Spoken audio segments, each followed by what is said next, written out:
Welcome to the Rim Break Rodeo. We hope this video helps. In this video, I will show how to connect Trezor to a MacBook. Begin by updating Mac OS and installing Trezor Suite, then plug the Trezor into your MacBook with a sturdy cable. Unlock your device and follow on-screen prompts to initialize or recover a wallet. Create a strong PIN, write down your recovery seed, and verify addresses in Trezor Suite.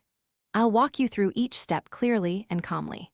First, connect your Trezor and open Trezor Suite on your MacBook, then select Initialize or Recover as needed. Follow the device prompts to write down the recovery seed carefully, keeping it offline and secure. Choose a PIN that is memorable but not guessable, and confirm it on the device.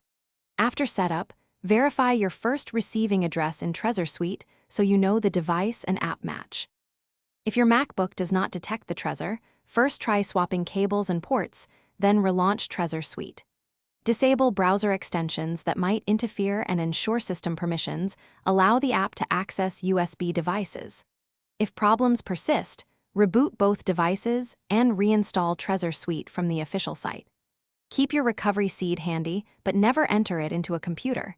Use it only on the Thanks for watching. Consider subscribing if we helped you.